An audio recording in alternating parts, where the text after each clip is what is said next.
What's up, you guys? Sentry Productions here, and welcome to the Watchtower series. If you're new here, this is just basically a deep dive in my toy photography. I take you through my setups, how I use my cutouts, how I set up my lights, how I pose my figures, all that stuff.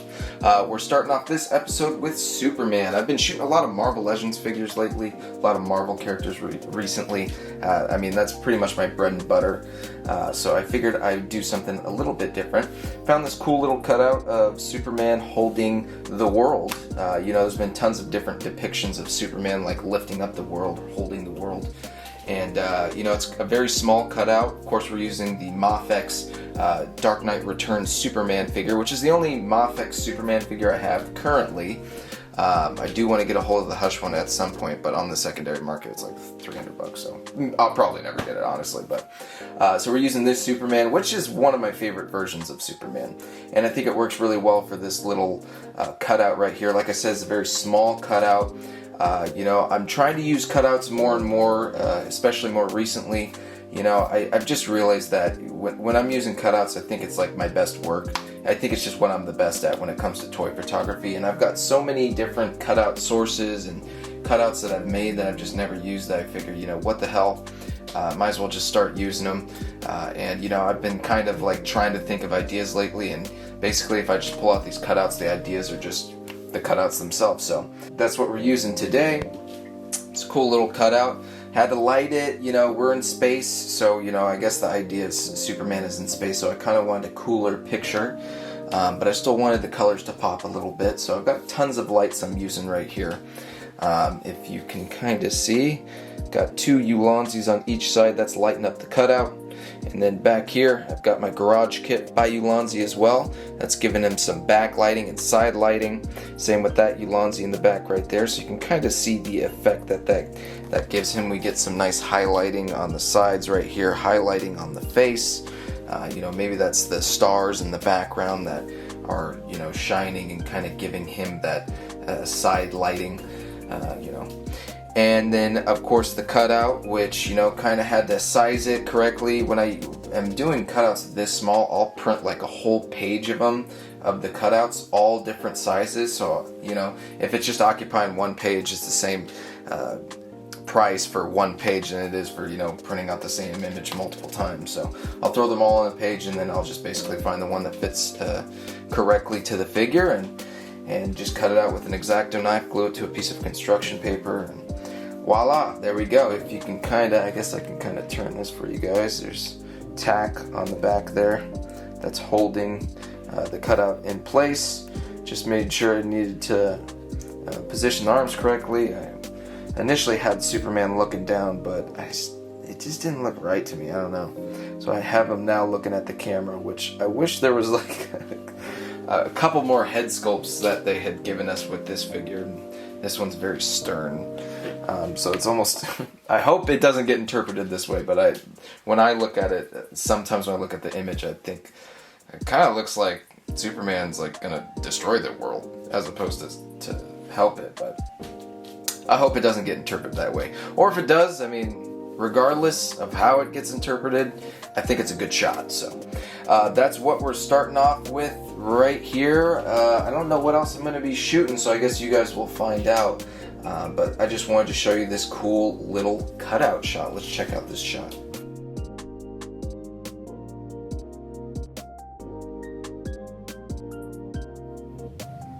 Alright, I'm on the table with a Sentry and Iron Man shot, working with a cutout. Obviously we got Sentry right here, who's kind of beating the extremist version or model of Iron Man's ass. Sentry usually beats everybody's ass. I just want to let you guys know it's probably been about 6-7 days since I've taken that Superman shot. So, every now and then I like to give myself a little bit of refreshing period, maybe to gather some ideas. And I kind of came across this cutout that I'd actually kind of researched, or I had found in Iron Man Volume 4, Number 10. It's a continuation of the Iron Man Extremis story arc.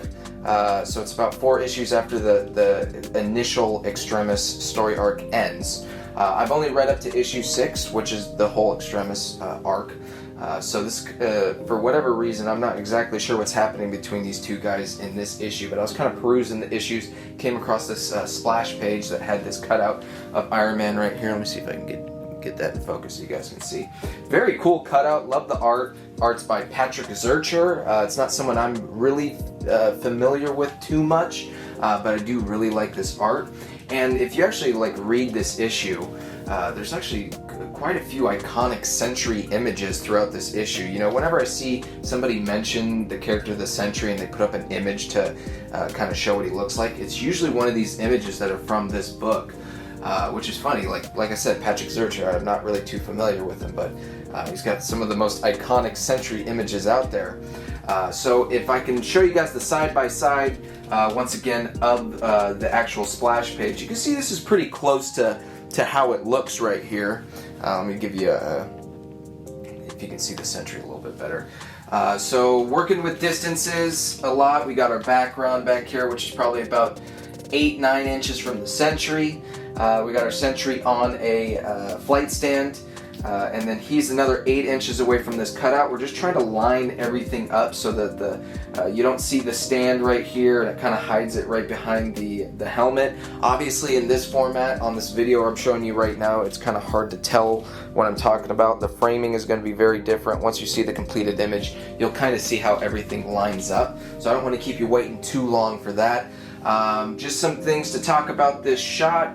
When it comes to cutouts, you want to make sure you got the right amount of light. So you can see I got my panel mini here. These two lights, their job for this shot is just for the cutout, just to light that cutout. Don't want to put too much light on the cutout because we'll wash it out, so we kind of have them situated a little bit further back. We also don't want to angle them towards our background because this background is from the NECA diorama. It's made of a gloss. Oh, one of my lights just went off.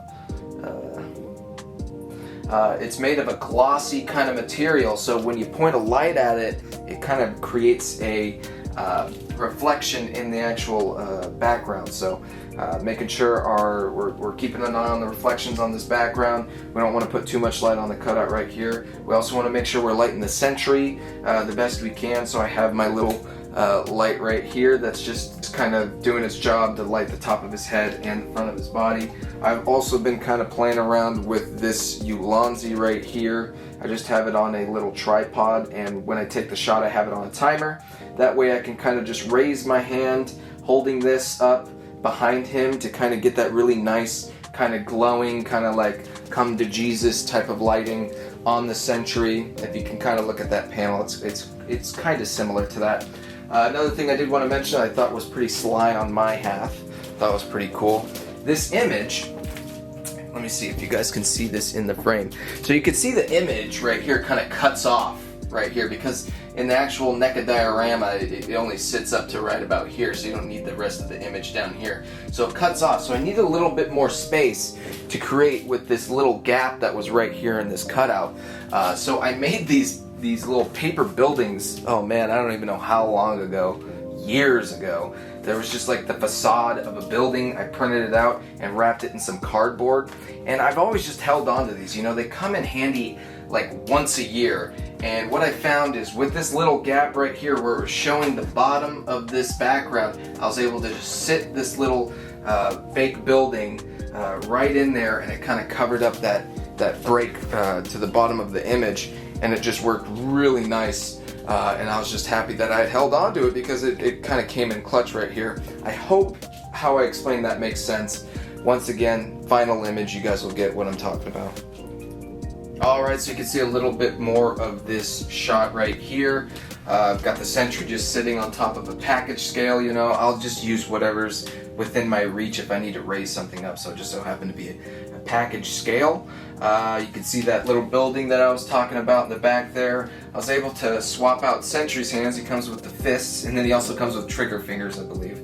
And I was able to use Molecule Man's hands that he just recently came out, and his skin tone is very close to Sentry's skin tone, so I was able to swap his hands. You know, you see that a lot with figures. It's like you want to give the figure a new hand, or new hands, and the skin tones don't really match. So I was fortunate enough that I found that the Molecule Man kind of fit his skin tone.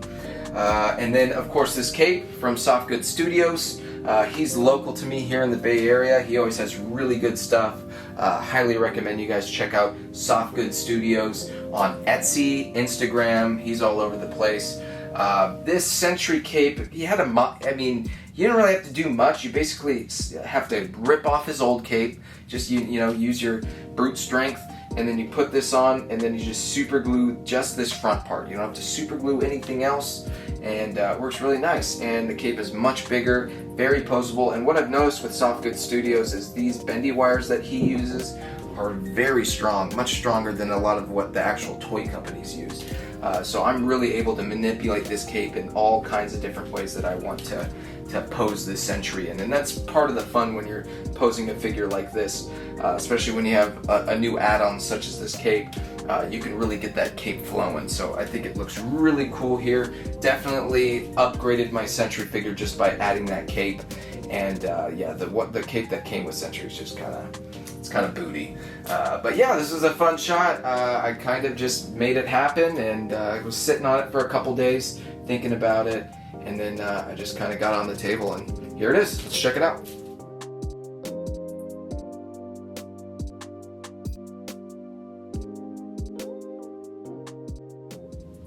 Alright, to wrap up this episode, I figured it'd be kind of funny having a little setup with Gambit playing solitaire.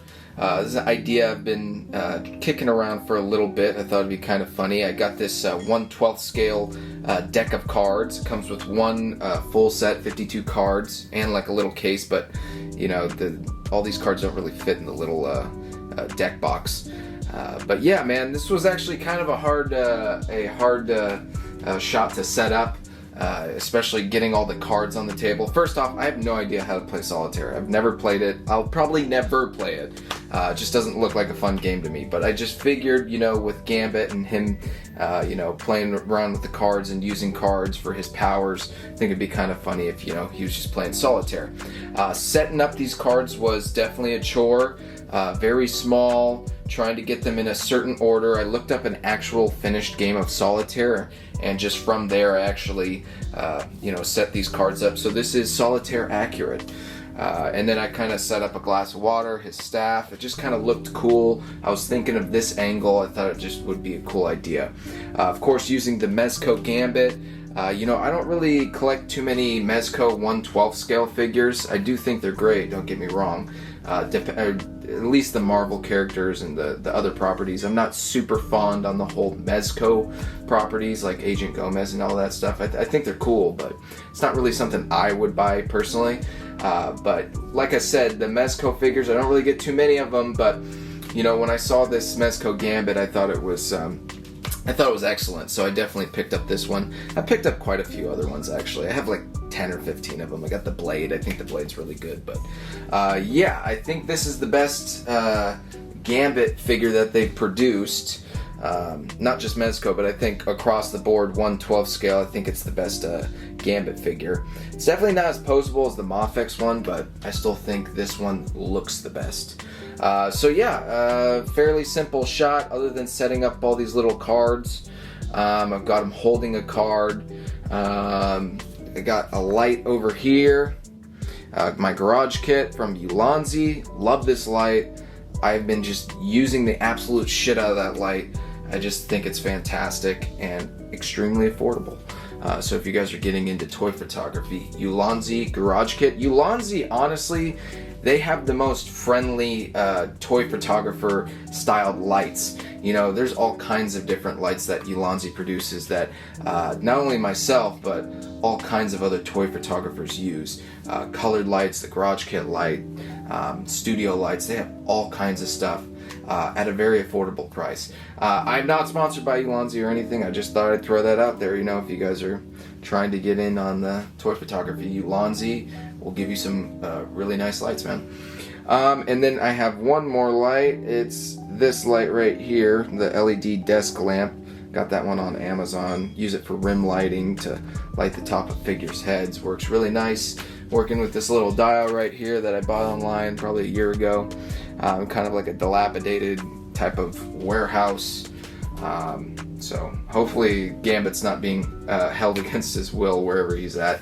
Then of course this little table and chair set, I got it from Hobby Lobby. It says 1/12 on the package. It's not really 1/12. It's more like 1/14. When I had Gambit sitting in the chair initially, he was actually sitting higher than the table. So what I did is I just cut a little bit off of the chair so he sat underneath the table. I think from this perspective it's kind of difficult to see that this table is actually rather short and the chair is rather short. Just trying to make it work for the shot, and hopefully everyone's eyes are drawn to the cards on the table and the Gambit, not to the length of the table from the ground up. Other than that, yeah, I think this is pretty much the whole shot, guys. There's not really much more to show you guys. Like I said, I thought this angle was kind of cool. Working with props was kind of cool. I also thought it was kind of a funny shot. So thanks for watching this episode of the Watchtower. If you guys want to check out my Instagram for more behind the scenes, I'll link it below. And I just really appreciate you guys for tuning in. Make sure to comment below if you guys got any feedback for my shots, or any ideas for future shots you'd like to see. That'd be cool. I'm always open to, other people's ideas, and I kind of like the challenge. So thanks for watching, and this is Sentry Productions.